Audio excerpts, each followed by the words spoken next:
back in the workshop. Once again, not at the bench today because this is a different kind of demo than lightsabers that I'm used to doing, which are easy to do on the bench. This one, just the angles won't work between the camera and myself. So I figured I'd do it in a slightly different setting. It's still in the workshop though. Here is the Droid Division 3D printed K-2SO bust. They also have available a full-size K-2SO.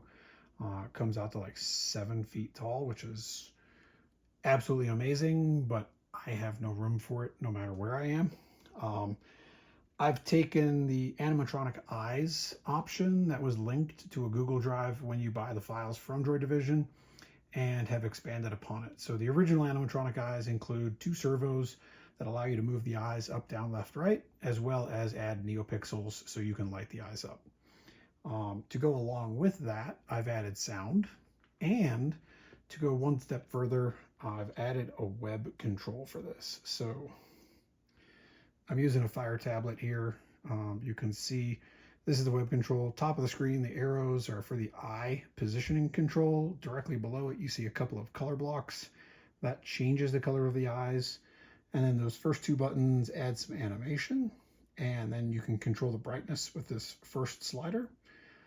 Starting to scroll down below that, sound controls, there's a volume slider as well. I have 10 different sound quotes added to the audio player in the head, and they're all from K-2SO from different scenes between, I think most all of them are Rogue One at the moment, but I'm trying to clean up some files for the Andor series. So we'll go through a quick demo of how this works. The controller in the head is attached to my house Wi-Fi and then hosts this web page out. So basically, as long as you're on your own Wi-Fi network at the moment, you can access the web page for it and then do the controls. With that, we'll turn the eyes on. We'll turn the brightness up. And in Rogue One, when he plugged into the other droid to read its information, he started a flicker effect. I've kind of tried to recreate that a little bit here. We can also change colors. So when he goes into, say, attack mode, and then he can look around.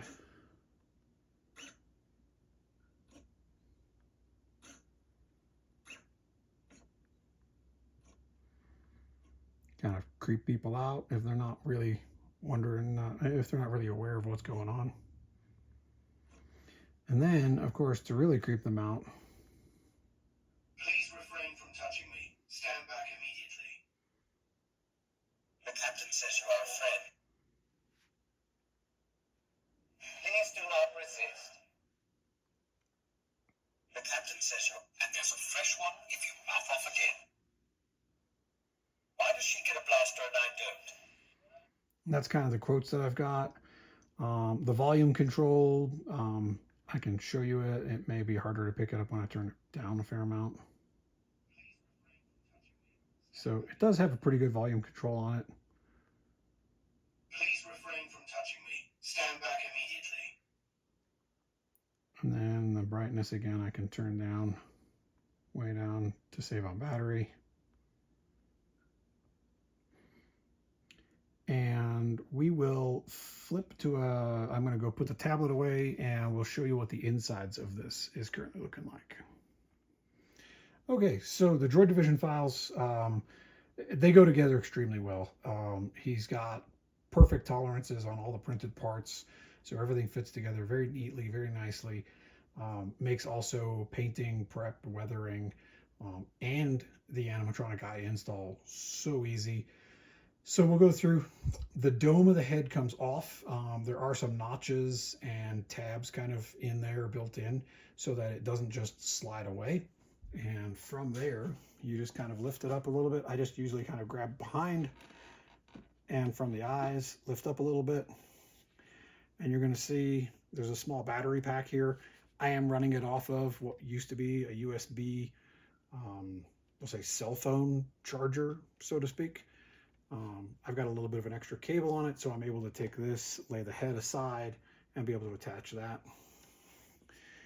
Inside the head is this setup. This is a temporary. I'm going to get an actual printed circuit board to clean up all of the wiring. I do have a power switch right here, which then cuts the battery pack, so you don't technically have to take it out of the head when you're not using it. You can leave it in or leave it attached and then just click for power. I am going to detach it here for a second so that it's not hanging off the head with any weight. And we'll kind of quickly go through a little bit of what's in here. So over here, as I pointed out, that's the power switch. You have an ESP32. This is the W Rover Dev Kit one. Has Wi-Fi, Bluetooth, USB. I think it's either 4 or 8 meg of memory. In the back up here, that is a DF Player Mini. That's where all the sound is produced. You have a logic level shifter, which allows us to push the NeoPixels off the ESP since the ESP uses a 3.3 logic. This jumps it to 5 so that standard NeoPixels work off the 5-volt controls.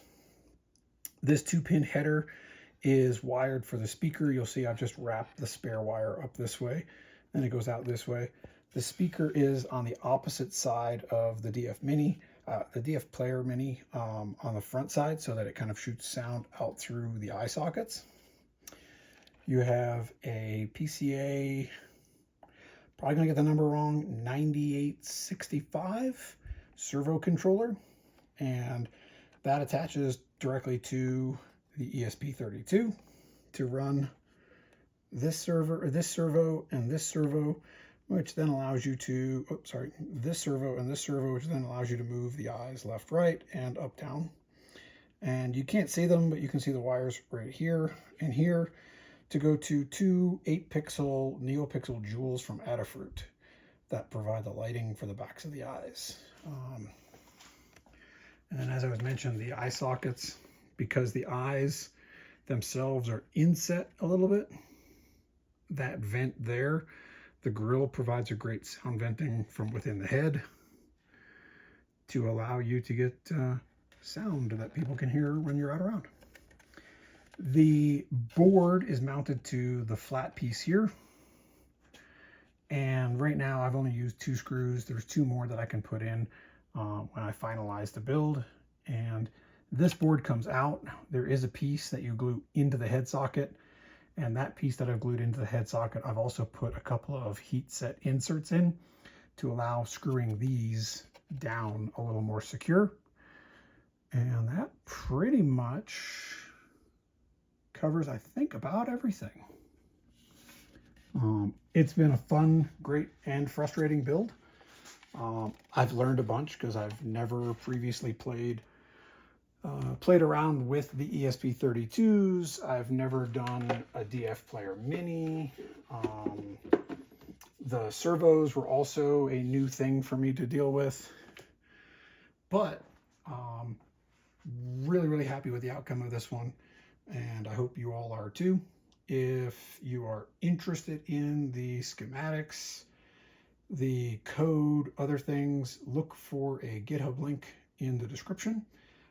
Also, keep an eye on the Droid Division Facebook group, because if my printed circuit board works out, I may try and offer it as a kit so that people who don't have the knowledge or the wiring skills, it makes it a little easier for them to be able to get into something like this. So we'll see you back next time.